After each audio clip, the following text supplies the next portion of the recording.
Jai Hind friends, a very good morning to all of you. Uh, my name is Navjot Singh.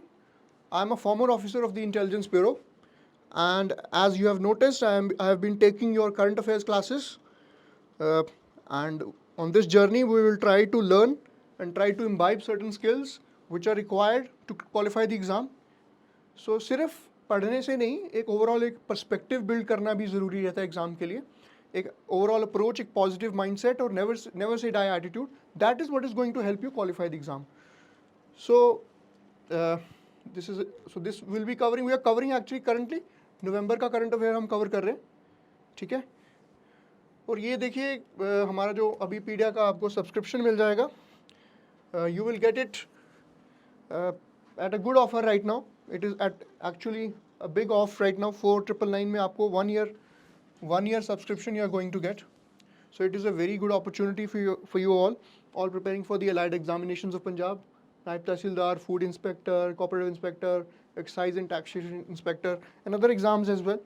तो इन सब exams के लिए आप अच्छे से तैयारी कर सकते हैं. आपको अच्छी एक अपॉर्चुनिटी है, आप ग्रैब करें इसको. और इसके अलावा अगर कोई डाउट्स एंड क्वेरीज हैं आपकी regarding exams, regarding lectures, regarding PDFs you need for the lectures, you will be you can click on the link in the description. You will get a WhatsApp link, वहाँ से आप contact कर सकते हैं हमारी team को, from where you can get all the details. Alright, so let's start friends. I hope the josh is high today, and I hope you're doing really good. Just keep the momentum high, keep the energy high, and so that we can qualify the exam. हमें करना ही है इस बार qualify. So let's start. First is, which storm was recently hits northwestern Europe with torrential rains? ठीक है, कौन सा storm जिसने northwestern Europe को hit किया? ये storm कियारन है, CIARAN. आपको इसे स्टॉर्म का याद रखना है. नॉर्थ वेस्टर्न यूरोप कौन सा हो गया? ये इंग्लैंड, यहाँ पे इंग्लैंड है आपका, इधर फ्रांस है, इधर पोर्टुगल, जर्मनी है ना, ये सारा एरिया है. नीचे स्पेन है आपका. तो उस एरिया में स्टॉर्म ने हिट किया. स्टॉर्म का नाम है Ciaran storm. So storm batter the north western Europe with torrential rains. कितना? 2200 किलोमीटर की ज़्यादा की स्पीड से. काफ़ी लोगों को नुकसान हुआ. अब फ्रेंच शोर्स, फ्रेंच है ना, आपको बताया यहाँ पे फ्रांस की टेरिटरी आती है. इतनी ज़्यादा स्पीड से आया, slamming the northern tip of France, Atlantic coast.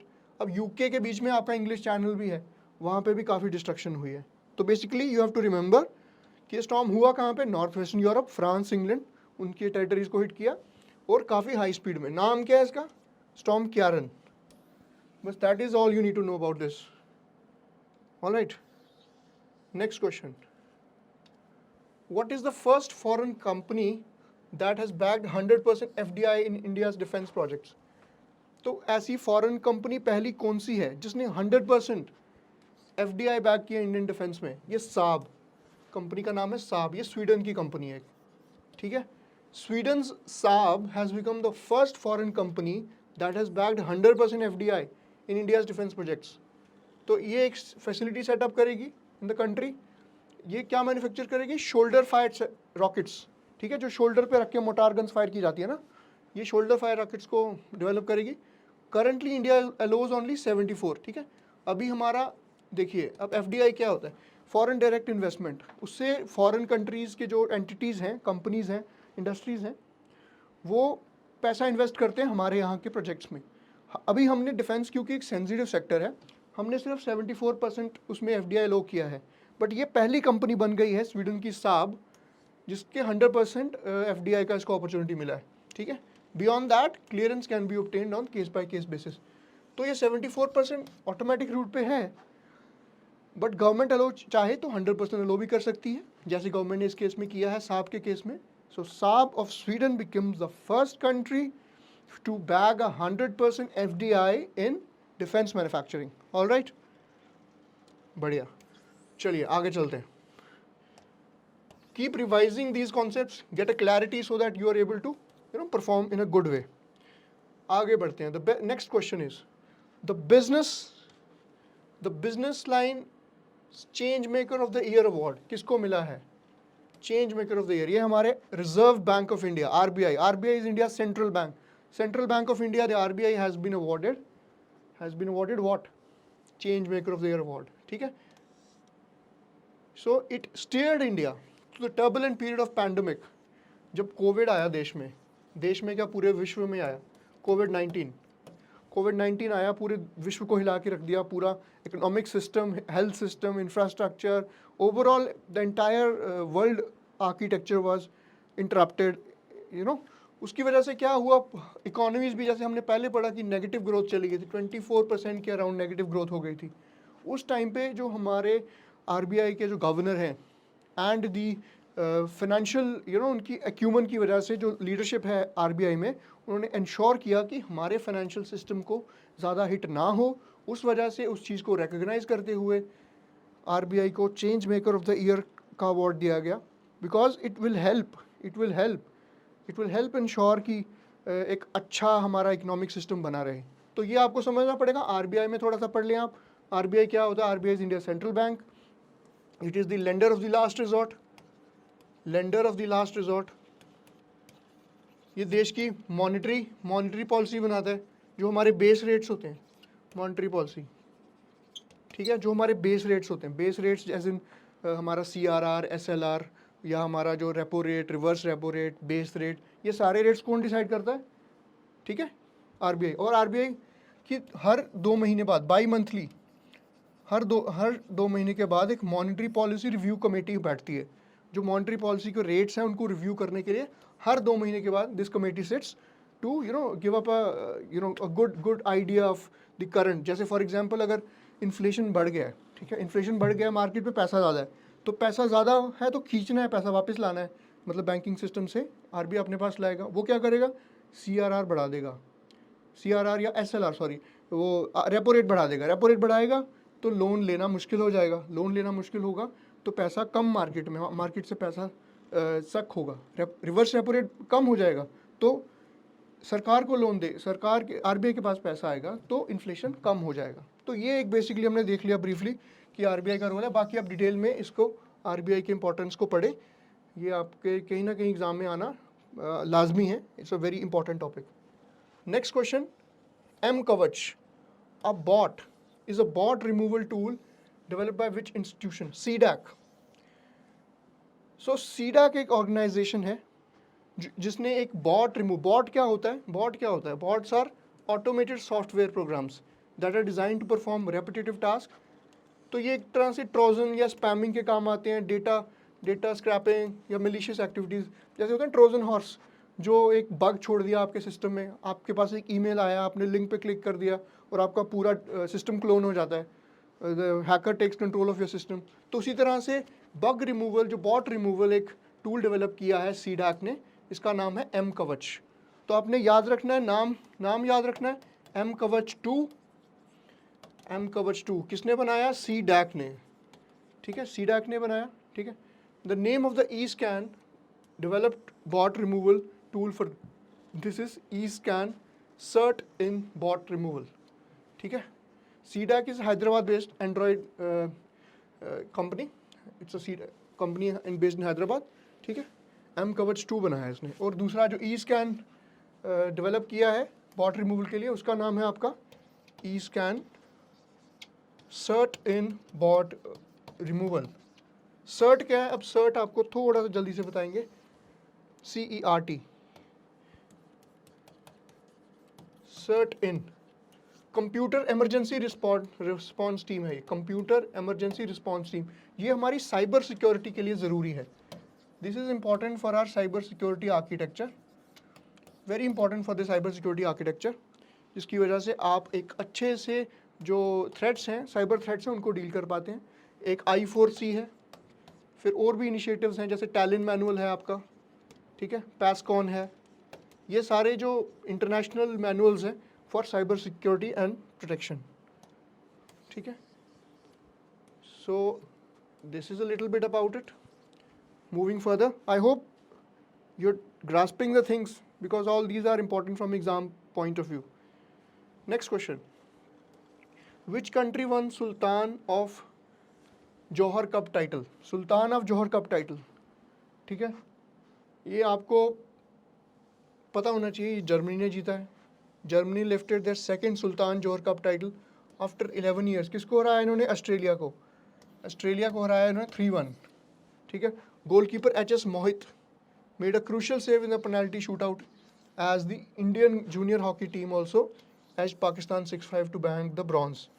तो जो इंडिया की जूनियर टीम है उन्होंने पाकिस्तान को पेनल्टी शूटआउट में हराया 6-5 में पाकिस्तान को, और जूनियर कप उन्होंने ब्रॉन्ज मेडल वहाँ पे इन्होंने ये जीत लिया है। और जर्मनी ने इस चैम्पियनशिप को विन किया है, और इसमें सेकंड पोजीशन में आपको पता है ऑस्ट्रेलिया फाइनल में हारी है। ठीक है, तो ये आपको थोड़ा सा ये चीज़ जाननी रहेगी। इसमें ये नाम याद रखें, HS मोहित इंडिया के, ठीक है, क्रूशल सेव करके इन्होंने मैच जितवाया है। ठीक है, नेक्स्ट आ रही है आयुषिन 38 सी ड्रैगन। अब ये क्या है? अब देखिए ऐसे सवाल काफ़ी आएंगे कि आपको बोल दिया जाएगा, कोई टर्म दे दी जाएगी, जैसे हमने ऊपर देखा B6113, वो क्या है आपको अभी भूल गया। That is a nuclear bomb जो USA ने डेवलप किया है, जो 24 गुना ज़्यादा स्ट्रॉन्ग है नागासाकी वाले हिरोशिमा वाले बॉम्ब से, और 14 गुना ज़्यादा स्ट्रॉन्ग है नागासाकी वाले बॉम्ब से। ठीक है, तो ये आयुषिन 38 सी ड्रैगन क्या है? It is a marine petrol aircraft. Marine petrol के लिए, जो मरीन सी हमारी जो नेवी है वो पेट्रोल करती है, हमारा कोस्ट गार्ड है पेट्रोल करता है मैरीटाइम बाउंड्री को, मैरीटाइम सिक्योरिटी इंश्योर करने के लिए, जैसे 2611 टाइप अटैक्स ना हो, उस चीज़ के लिए ये थोड़ा सा एक इनिशिएटिव है उसका। तो ये किसने बनाया? इंडियन नेवीज आयुषिन। ठीक है, क्या है? Dragon is a long range maritime patrol aircraft. ठीक है, इसने क्या किया है, 46 साल हो गए हैं इसको सर्विस में, and now it has bid ado, इसको डीकमीशन कर दिया गया है। जो इंडियन नेवी का ये जो मरीन पेट्रोल एयरक्राफ्ट है डीकमीशन कर दिया गया है। INAS 315 इसको 1977 में कमीशन किया गया था with the induction of IL-38 aircraft also. IL-38 aircraft heralding a modern era of airborne long range maritime reconnaissance. आपने देखा होगा IL-78 एयरक्राफ्ट होता है एक, ये एयरफोर्स का एक ट्रांसपोर्ट एयरक्राफ्ट है, जनरली लॉजिस्टिक्स के लिए या ट्रूप्स को फेरी करने के लिए यूज़ होता है। 2 of these aircrafts will remain stationed permanently at the National Heritage Museum in Lothal, Gujarat, and दूसरा कहाँ पे? निपानी इन। ठीक है, 2 चीज़ें इसमें याद रख लो। ठीक है, पहला तो देखिए इसका ये है क्या, आयुषिन मरीन पेट्रोल है व्हीकल है। ठीक है, 46 साल हो गए इसको सर्विस में, 1977 में इट केम इनटू बीइंग। इसके साथ साथ ये एयरक्राफ्ट भी था। तो 2 एयरक्राफ्ट है वो हेरिटेज म्यूजियम में रखे जाएंगे।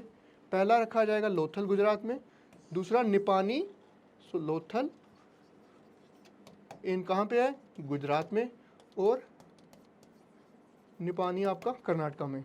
सो दिस इज की information about this is a marine petrol aircraft Indian navy का, 46 ईयर्स के साथ बाद डीकमीशन हो गया, 1977 में आया।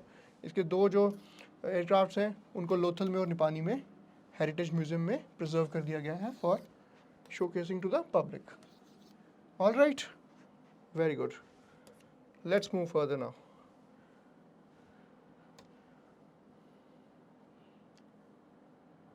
Next question, Mahadev book. ये सीधे क्वेश्चन आएगा, महादेव बुक जिसको रिसेंटली ब्लॉक किया गया, ये किस चीज़ से रिलेटेड है? तो अगर थोड़ा सा आपने नहीं पढ़ा होगा तो आप शायद गॉड से भी इसको रिलेट कर सकते हैं, बट लेकिन ये बेटिंग से रिलेटेड है, आपको ये ध्यान रखना है। महादेव यहाँ पे ये इन्फोर्समेंट डायरेक्टरेट ईडी का आजकल काफ़ी न्यूज़ में है। ये फाइनेंशियल टेररिज्म और मनी लॉन्ड्रिंग, ये financial terrorism plus money laundering को कर्ब करने की इसका वो होता है मैंडेट। इसके साथ इंटरनेशनली इस चीज़ के लिए जो बॉडी है उसका नाम है FATF भी यही रोल करती है। ठीक है, तो क्या किया है ये Ministry of Electronics and Information Technology, इसने ब्लॉकिंग ऑर्डर्स इशू किए हैं 22 allegedly illegal betting apps and websites including Mahadev book and Reddy Anna Presto Pro apps. ये 2 ऐप्स हैं, एक महादेव और एक रेड्डी अन्ना प्रेस्टो एप्स। तो ये दोनों ऐप्स को ब्लॉक किया है, किसके ऑर्डर पे, किसके रिकमेंडेशन पे? एनफोर्समेंट डायरेक्टरेट ने किया। किसने है? माइटी मतलब ministry of Electronics and Information technology. ठीक है, ये कहाँ पे, ये ऐप कहाँ पे थी मनी लॉन्ड्रिंग के लिए इन्वॉल्व थी, कहाँ पे? छत्तीसगढ़ में। तो ये कुछ इन्फॉर्मेशन याद रखनी है। महादेव ऐप किससे रिलेटेड है? बैटिंग से। ब्लॉक किसने रेकमेंड किया? ईडी ने। किया किसने? माइटी ने। तो ये छत्तीसगढ़ में मनी लॉन्ड्रिंग में इन्वॉल्व थी। दूसरी जो ऐप ब्लॉक हुई है Reddy Anna Presto pro apps, ठीक है। ये थोड़ी सी इन्फॉर्मेशन है, आपको थोड़ा सा मनी लॉन्ड्रिंग के बारे में पढ़ना है, कैसे जो टेररिज्म वाला मनी है, ऑर्गेनाइज क्राइम का मनी है, वो हवाला के थ्रू या दूसरे चैनल्स के थ्रू इंडिया से बाहर लेके जाया जाता है, फिर वो टेरर फंडिंग में उसको यूज़ किया जाता है। तो ये आपको चीज़ें थोड़ी सी ध्यान से समझनी पड़ेंगी। Alright,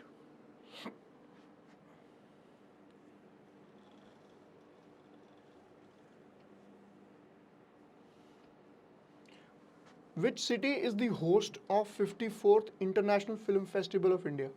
Right? Which city is the host? International film festival ये हर साल होता है। इस साल कौन सा हुआ आपको ये याद रखना है, 54th। ये होता है कहाँ? गोवा में होता है ये, ठीक है। 54th international film festival of India will be held in Goa from November 20 से 28। तो ये अभी चल रहा है, नवंबर 20 से 28 तारीख को ख़त्म होगा। इसमें डिफरेंट फिल्म्स फीचर की जाती हैं। Ministry of information and broadcasting इसको कंट्रोल करता है।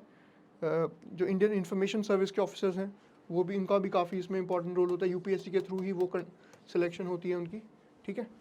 तो इसमें 2-4 चीज़ें थोड़ी सी आपको इंपॉर्टेंट जो याद रखनी है। पहली तो हमने पढ़ ली कि गोवा में हुआ है। दूसरा, कैचिंग डस्ट। कैचिंग डस्ट नाम की मूवी है। It is a British movie.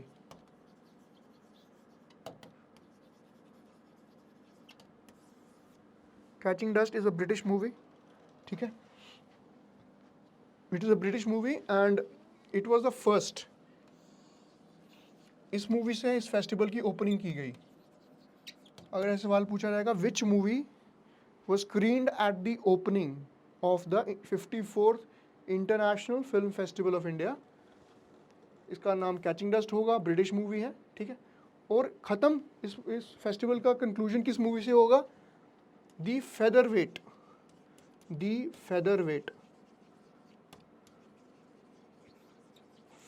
ये एक अमेरिकन मूवी है, featherweight.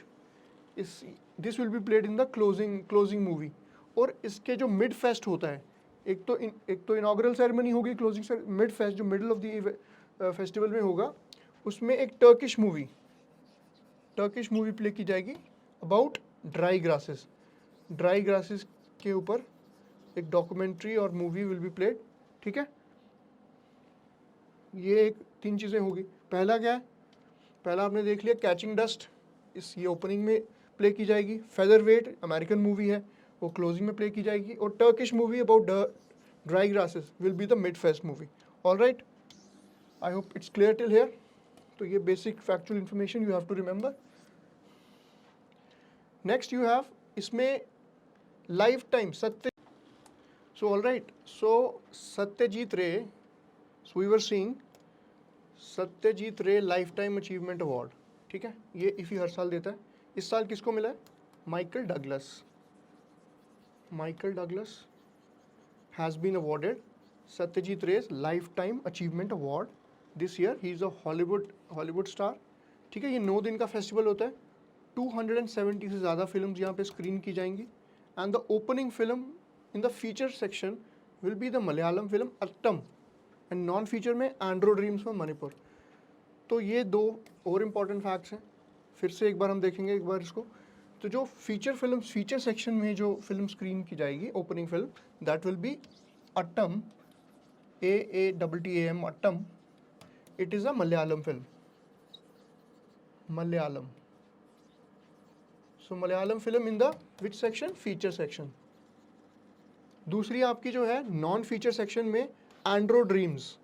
So this is Andro Dreams. This is a Manipuri film, ठीक है। ये आपकी नॉन फीचर सेक्शन में स्क्रीन की जाएगी, non feature section. Alright, so international film festival ये कौन सा है? The number you have to remember, number it is the 54th, ठीक है। 54th international film festival. Then it will be held in Goa. कब से कब तक? 20 से लेके 28 20 से 28 नवंबर।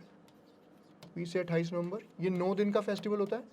9 डे फेस्टिवल इट इज़, ठीक है। इसमें हमने पहले देखा ओपनिंग फिल्म कौन सी होगी, British film catching dust, closing film कौन सी होगी, अमेरिकन फिल्म फेदरवेट, और Turkish film will be the mid fest film about dry grasses, ठीक है।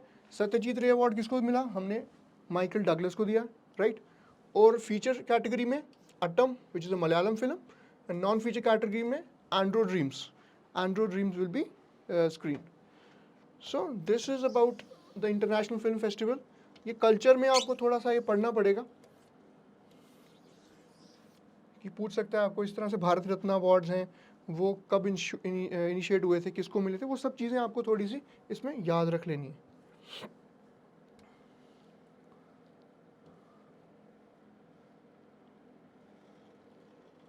ऑलराइट, आपका नेक्स्ट क्वेश्चन है इसमें, which state sign the agreement with the 9 states for welfare of migrant workers, ठीक है। अब माइग्रेंट वर्कर्स के बारे में आप जब कोविड हुआ था, you must have seen how migrant workers had to walk long miles, अपना सोर्स ऑफ एम्प्लॉयमेंट छोड़ के अपने गांव में सब लोग गए, उसकी वजह से कितना इनको दिक्कत हुआ। अब थोड़ा सा अगर अंडरस्टैंड करें हम कि माइग्रेंट वर्कर्स की मेजर प्रॉब्लम्स क्या हैं। ये एग्रीमेंट वैसे साइन किसने किया है, किस स्टेट ने किया 9 स्टेट के साथ, झारखंड ने, because it has a very large tribal population, Jharkhand की ट्राइबल पॉपुलेशन काफ़ी ज़्यादा, तो ठीक है। तो कौन सी स्टेट ने ये साइन किया है, ये हमने झारखंड ने। अब माइग्रेंट वर्कर्स का क्या है, माइग्रेंट वर्कर्स,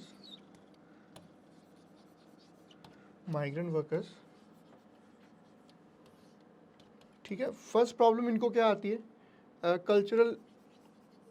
कल्चरल इश्यूज़ हैं जब ये अपनी न्यू प्लेस ऑफ एम्प्लॉयमेंट में जाते हैं, ठीक है। जैसे फॉर एग्जांपल बिहार से, झारखंड से या नॉर्थ ईस्ट से वर्कर्स आएंगे, वो साउथ में जाएंगे तो उनको कल्चरल क्लैश मिलेगा, लैंग्वेज प्रॉब्लम आएगी, उसमें लैंग्वेज का इशू उनको फेस करना पड़ेगा, ठीक है। They have to face the problem of language.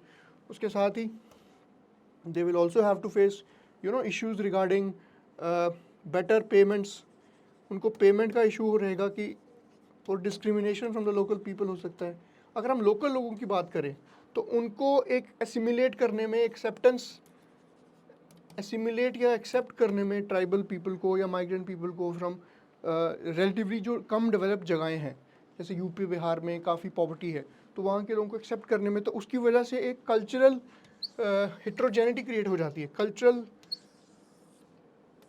ठीक है। कल्चरल एक्सेप्टेंस कम होएगी, कल्चरल एक्सेप्टेंस रिड्यूसेस,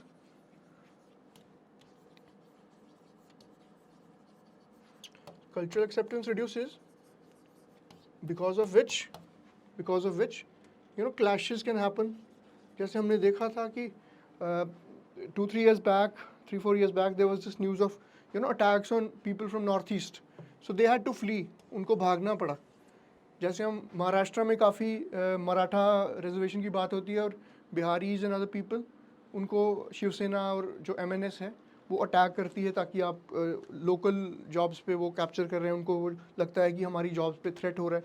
तो इस तरह से ये जो डायनामिक्स है माइग्रेंट लेबर को लेके, इसको थोड़ा सा आपको समझेंगे तो आप चीज़ों को अच्छे से अंडरस्टैंड कर पाएंगे। अब क्वेश्चन की तरफ अगर हम वापस आएँ, झारखंड के बारे में हम थोड़ा सा देखेंगे। झारखंड कहाँ पे है, अगर हम इंडिया का मैप थोड़ा सा जल्दी से बना लें,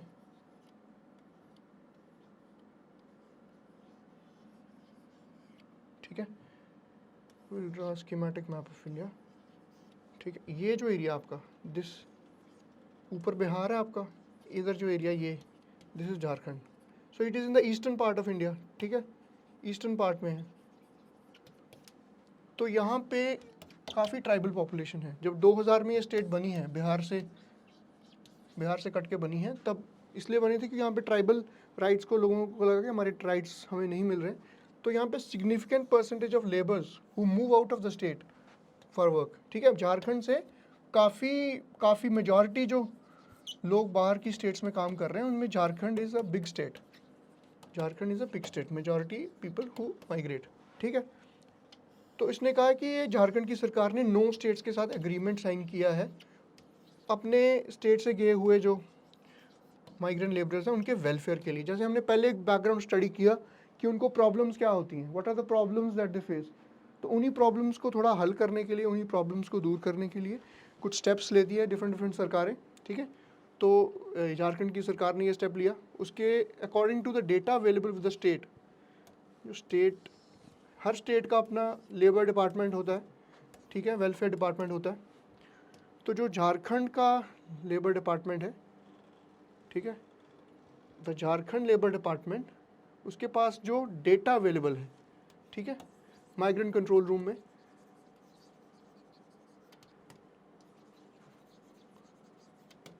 fine, there are over 15 lakh registered migrant workers from Jharkhand in other states. तो this is a big number. So Jharkhand से जो माइग्रेंट लेबर्स बाहर काम करने जाते हैं उनकी संख्या है 15 लाख, 15 लाख माइग्रेंट वर्कर्स।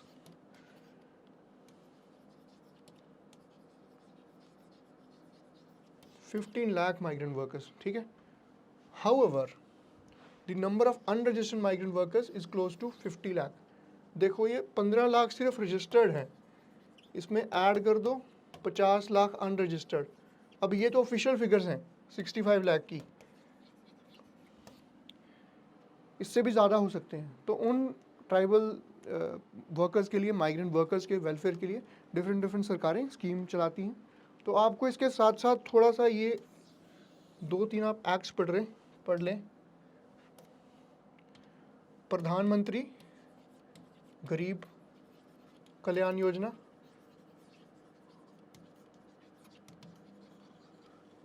इसके साथ one nation one ration card scheme, इसका क्या माइग्रेंट वर्कर्स पे इफेक्ट पड़ेगा, one nation one ration card, और प्रधानमंत्री गरीब कल्याण अन्न योजना, ठीक है। तो ये थोड़ा सा था माइग्रेंट लेबर्स के बारे में, उनके वेलफेयर के बारे में। इसी तरह बाकी स्टेट्स भी स्टेप्स लेती हैं इस सेंस में। तो this is all about our today's lecture. Here we have try to understand the different facets of कि कैसे डिफरेंट तरह के इश्यूज, प्रॉब्लम्स आती हैं। माइग्रेंट्स के बारे में पढ़ा, फिर हमने इससे पहले हमने इंटरनेशनल फिल्म फेस्टिवल के बारे में पढ़ा, ठीक है। We try to understand about उसके डायनामिक्स समझे। फिर हमने बैटिंग के बारे में पढ़ा, फिर हमने कॉम्बैट एयरक्राफ्ट के बारे में पढ़ा। Then we studied about this Johor cup and this cyber security के जो इश्यूज़ हैं वो हमने पढ़ा। एम कवच क्यों बनाए, बॉट रिमूवल के लिए है। आरबीआई का हमने रोल पढ़ा, आरबीआई ने कैसे इंपॉर्टेंट रोल प्ले किया। फिर ये स्वीडन की कंपनी साब के बारे में हमने पढ़ा, इसको 100% वो मिला है एफडीआई में शोल्डर फायर रॉकेट्स बनाने के लिए। और इस स्टॉर्म के बारे में ये जो ज्योग्राफी का टॉपिक था। इस तरह से वो try to understand different aspects of current affairs, और हम कोशिश करेंगे कि इनको इन डेप्थ कवर करें। So this is all about our today's lecture. We will try to come up with such insightful discussions on different topics.